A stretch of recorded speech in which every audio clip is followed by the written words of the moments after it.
Welcome to Iraqi Dinar News, where you receive real and authentic updates about the Iraqi Dinar. If you want to stay informed with moment-by-moment developments, make sure to subscribe to the channel and like the video. Today's topic is one that continues to generate strong interest among Iraqi Dinar holders, especially those living in the United States: how to exchange Iraqi Dinar at Chase Bank. Rather than approaching this subject with speculation or rumor, we are going to break it down in a factual, realistic, and financially responsible way. We'll discuss how currency exchange works in general, how major US banks like JPMorgan Chase operate, what their policies typically look like, and what this means for IQD holders in both the short and long term. Let's begin with an important clarification. The Iraqi Dinar, commonly abbreviated as IQD, is the official currency issued by the Central Bank of Iraq. Its exchange rate is managed under Iraq's monetary policy framework and is influenced by oil revenues, foreign reserves, inflation controls, and fiscal coordination between the government and the central bank. The exchange rate is not determined by US banks, nor can US commercial banks independently revalue or adjust it. Now, when people ask how to exchange Iraqi Dinar at Chase Bank, what they are really asking is whether a major US bank will buy IQD from retail holders and convert it into US dollars. The answer depends on several factors, including liquidity, international banking relationships, regulatory compliance, and whether the currency is actively traded through global interbank systems. Chase Bank, as one of the largest financial institutions in the United States, offers foreign currency exchange services for many widely traded global currencies, such as euros, British pounds, Japanese yen, and Canadian dollars. However, not all global currencies are supported for retail exchange. Banks evaluate demand, convertibility, stability, sanctions compliance, and operational risk before deciding which currencies they will handle. As of recent years, most large US banks have limited or discontinued retail exchange services for the Iraqi Dinar. This is not necessarily a statement about Iraq's economic future. Instead, it reflects logistical and regulatory considerations. The IQD is not a fully internationally traded currency in the same way that reserve currencies are. It operates within a managed exchange system, and its offshore liquidity remains limited. In practical terms, if someone walks into a Chase branch and asks to exchange Iraqi Dinar, the bank will typically verify whether they currently support IQD transactions. Policies can vary by region and over time, so the only reliable method is to directly contact the bank or check through official customer service channels. It is important not to rely on third-party rumors or unofficial claims circulating online. There are also compliance considerations. US banks must follow strict anti-money laundering regulations, currency reporting rules, and international financial compliance standards. Handling a currency with limited global clearing infrastructure can create additional administrative and regulatory burdens. For a bank like Chase, the cost-benefit analysis may not justify offering retail IQD exchange unless there is sufficient demand and stable international convertibility mechanisms. Now let's analyze what this means for Iraqi Dinar followers. In the short term, the inability to exchange IQD at a major US bank like Chase does not automatically imply a change in Iraq's exchange rate policy. It simply reflects the current operational status of that currency within US retail banking systems. Currency exchange availability is a logistical banking issue, not a direct indicator of revaluation or devaluation. It is also important to understand how currency revaluation works in real-world monetary systems. When the Central Bank of Iraq adjusts the official exchange rate, the change becomes effective through official channels and is reflected in global Forex pricing mechanisms. Banks do not announce exchange events independently. Instead, they respond to internationally published rates and correspondent banking channels.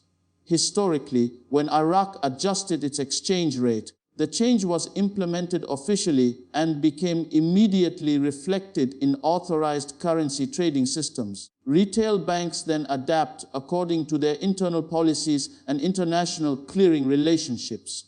Therefore, any speculation that a single U.S. bank's exchange policy signals an imminent major rate shift is not supported by how global finance operates.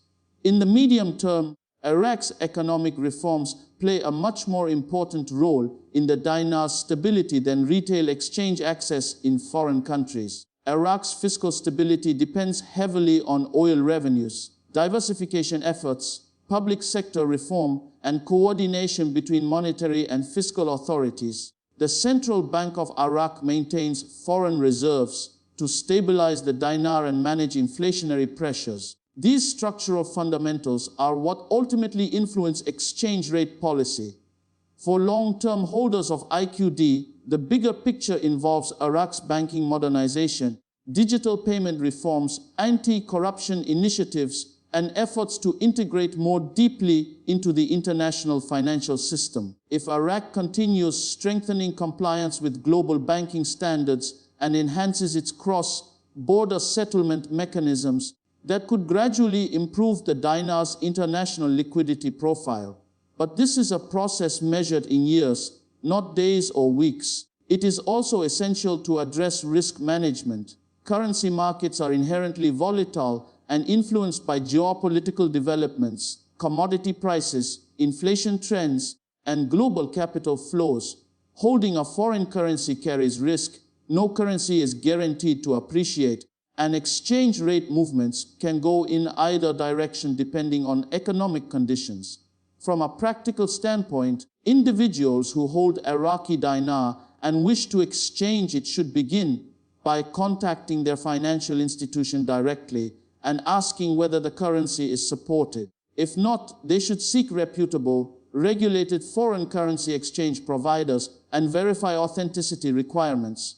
Counterfeit prevention, proper documentation, and compliance checks are standard procedures in legitimate currency exchanges. Avoid unverified online dealers or promises of special rates. In regulated financial markets, exchange rates are transparent and based on official benchmarks. If a rate sounds unusually favorable or is tied to speculative claims, it warrants caution.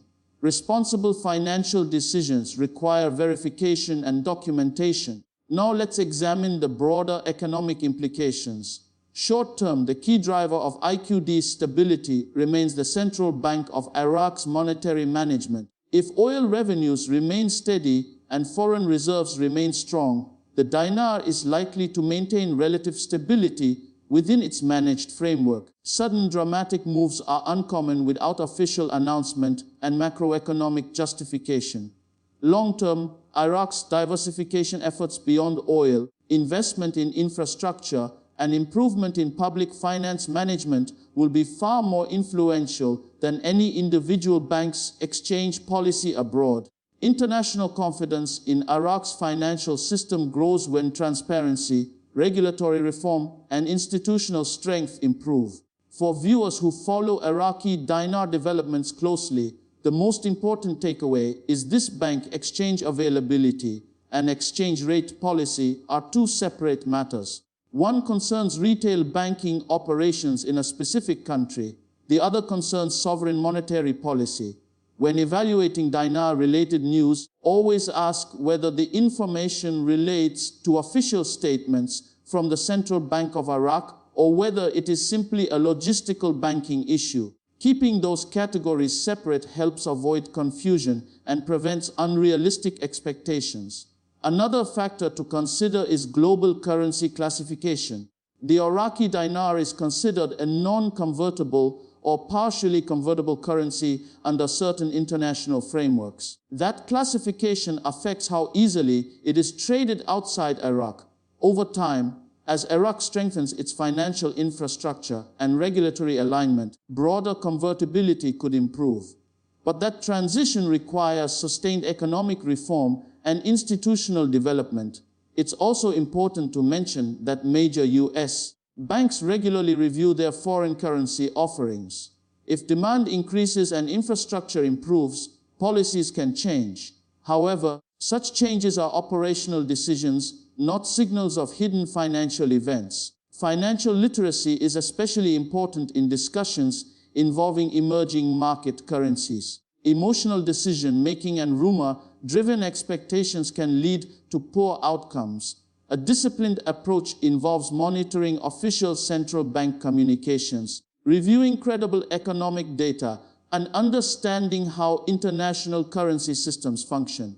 As we close today's discussion, remember that exchanging Iraqi dinar at Chase Bank depends on the bank's current foreign currency policy and operational framework. It does not determine Iraq's exchange rate policy, nor does it predict future monetary adjustments. For accurate information, contact the bank directly, verify policies through official channels, and approach all currency decisions with caution and due diligence. Thank you for watching Iraqi Dinar News. If you value responsible, factual, and balanced analysis about Iraq's economy and the Iraqi dinar, make sure to subscribe to the channel and like the video so you never miss an update. This content is provided for informational purposes only and should not be considered financial advice. Always consult with a qualified financial professional before making any investment or currency exchange decisions.